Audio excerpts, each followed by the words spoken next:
Bonsoir bien-aimés dans le Seigneur. Je vous salue tous dans le nom précieux de notre Seigneur Jésus-Christ. Vous avez ici votre frère, votre bien-aimé, le frère Meshach Boni. J'ai un message particulier pour l'Église, pour le corps de Christ. C'est un message que Dieu m'a inspiré à annoncer à son Église et à son corps. C'est un message et quiconque va accepter ce message et mettra ce message en pratique verra le résultat et nous saurons si ce message vient de Dieu ou pas. Ce message est tiré du livre des Actes des Apôtres. Un livre que par la grâce de Dieu j'ai lu, j'ai décortiqué par l'aide du Saint-Esprit. Et j'ai fini par comprendre qu'il va falloir apporter ce message à l'Église, au corps de Christ tout entier. Pour que si cela peut aider en quelque chose, que cela puisse le faire. Vous savez, quelque chose s'est passé. Quand nous lisons la Bible, lisons la Bible avec un cœur ouvert pour comprendre les choses. Ne lisons pas la Bible juste parce que nous voulons raconter les histoires dans la Bible. La Bible est remplie d'histoires. Si vous voulez des histoires, vous verrez, vous allez trouver assez d'histoires. Mais ce n'est pas l'histoire qui impacte, mais c'est la révélation cachée derrière l'histoire qui impacte. Alors, ayant lu le livre des Actes des Apôtres, j'ai compris quelque chose qui a bouleversé ma tête.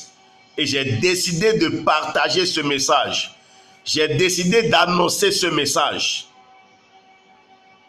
Alors, la Bible me dit, dans le livre des Actes des Apôtres, déjà le chapitre 1, vous verrez l'histoire, comment Jésus est monté au ciel. Et lorsque Jésus est monté au ciel, vous aviez vu, quelque chose s'est passé déjà à partir du verset 11 jusqu'en bas. La Bible m'a dit que les disciples se sont assemblés et étaient assidus dans la chambre haute pour prier. Et la Bible m'a fait mention du nombre de personnes qui étaient à la salle haute. Ils étaient au nombre de 120 personnes. Autrement dit, Jésus a laissé 120 personnes et il est parti. 120 personnes qui étaient assemblées dans la prière. Et le chapitre 2 m'a montré qu'ils sont allés dans la salle qu'on appelait la chambre haute. Donc, à partir de cet instant, nous avions 120 personnes qui étaient dans la chambre haute. Mais quelque chose s'est passé. Après qu'ils aient eu à prier, au cours de leur prière, la Bible déclare que tout à coup, il se fit entendre un vent violent, un vent impétueux qui remplit tout le lieu où ils étaient. Ils étaient assemblés dans la prière et le Saint-Esprit est descendu dans sa puissance, dans son autorité, avec son feu. Et la Bible m'a dit que des langues semblables à des langues de feu se reposait sur chacun d'eux. Autrement dit, sur tous les 120. Suivez bien ce message. Sur les 120 personnes. Et qu'est-ce qui s'est passé? Verset 6, la Bible déclare qu'il y eut un grand bruit. Et la multitude est venue de Jérusalem. La multitude est venue pour écouter ce bruit-là. Et la Bible a fait mention que chacun les entendait parler dans sa propre langue. Et si vous citez bien, si vous faites attention à toutes les nations, les noms qui ont été cités, vous verrez minimum 18 langues, 18 peuples qui étaient venus. Et c'est alors, Pierre a pris la parole. C'est là où je vais mettre l'accent. Pierre a pris la parole. Pierre a pris la parole et a fait un long discours. Un long discours. Maintenant, le verset, chapitre 2, verset 37. La Bible me dit, Après avoir entendu ce discours de Pierre, ils eurent le cœur vivement touché et dit, homme frère, que ferons-nous? Et Pierre leur dit, répentez-vous, baptisez-vous et vous recevrez le don du Saint-Esprit, car la promesse est pour vous et en aussi grand nombre que le Père en appellera après vous. Ça, c'est le verset 37. Maintenant, le verset 41, là où je veux mettre l'accent. Verset 41, il est dit, le nombre de ceux qui ont cru le jour-là et qui se sont ajoutés à l'église était plus de 3000 hommes. Plus de 3000 hommes se sont ajoutés à l'église à partir de ce discours de Pierre. Et lorsque nous disons plus de 3000 hommes, c'est bien sans compter les femmes et les enfants. Et si on suppose que à toute réunion, à tout rassemblement, à tout regroupement, le nombre de femmes dépasse toujours le nombre d'hommes, cela veut dire que nous avons minimum 3000 hommes et 3000 femmes.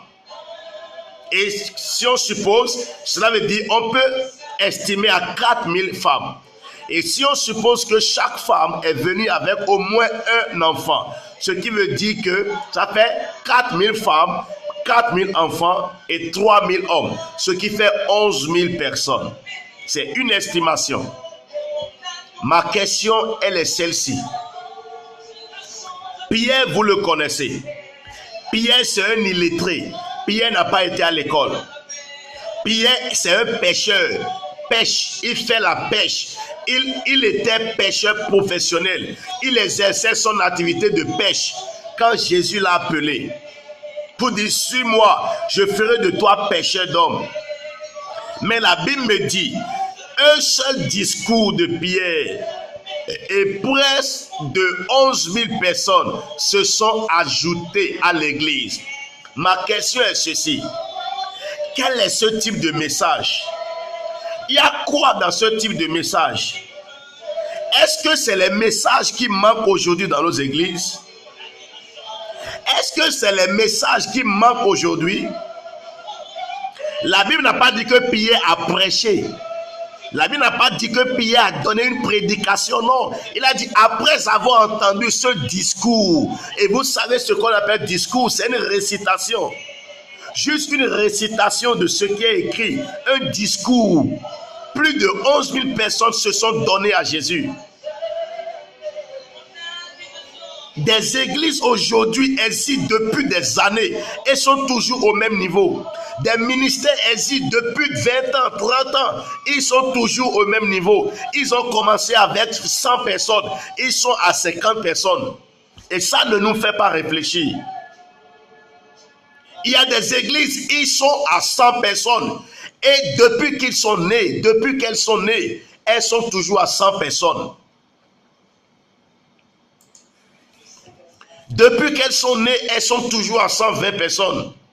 L'église n'est pas restée à 120 personnes. L'église a quitté 120 personnes pour aller à près de 11 000 personnes.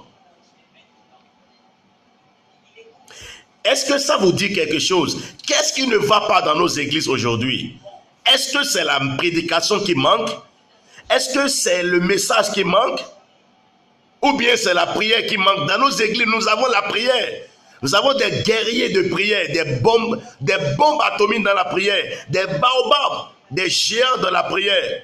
Mais qu'est-ce qui manque à l'église? Qu'est-ce qui fait que l'église d'aujourd'hui n'expérimente pas les mêmes choses qu'a expérimenté l'église dans les Actes des Apôtres? Ça, c'est juste le chapitre 2. Vous allez dans le chapitre 4. C'est autre chose. Et plus de 5000 personnes, sans compter les femmes et les enfants.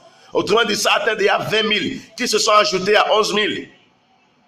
Et vous allez au chapitre 5, la même chose. Et chapitre 6, verset 7, la parole de Dieu se répandait davantage et le nombre de disciples s'augmentait à Jérusalem. Et beaucoup de sacrificateurs étaient obéissants à la foi. Vous voyez comment l'église des apôtres a commencé à croître. L'église a quitté 120 personnes. Premier jour, 11 000 personnes se sont ajoutées. Deuxième jour, chapitre 4, multitude s'est ajoutée. Ma question est celle-ci. qu'est-ce qui ne va pas dans nos églises? Qu'est-ce qui fait qu'aujourd'hui, nos églises ne sont pas en train de croître? Si la croissance de l'église est une doctrine qui est contraire à la doctrine de la Bible, l'église des Actes des Apôtres ne devait pas croître. Il y a beaucoup qui combattent la croissance de l'église. Il y a beaucoup qui ont une pensée erronée de ce qu'on appelle la croissance de l'église. L'église est une entité vivante. Vous savez, l'église représente le corps de Christ. Et le corps est une entité vivante. Et tout ce qui a de vie doit croître. Donc l'église est ordonnée par Dieu pour croître. L'église est ordonnée par Dieu pour croître. Vous ne connaissez pas la nature de l'église. L'église, c'est le corps de Christ. Et tout corps qui existe est appelé à grandir, à croître. Donc l'église étant une entité vivante est ordonnée par Dieu pour croître. C'est pourquoi quand vous allez dans 1 Corinthiens chapitre 3, 1 Corinthiens chapitre 3 verset 6, Paul a parlé. Il dit, Paul, moi Paul, j'ai planté. Apollos a arrosé, mais Dieu a fait croître, mais Dieu a donné la croissance, ce qui veut dire que l'église est ordonnée par Dieu pour être une église qui est en train de croître. Au jour le jour, des âmes doivent se donner à Christ. Revenons dans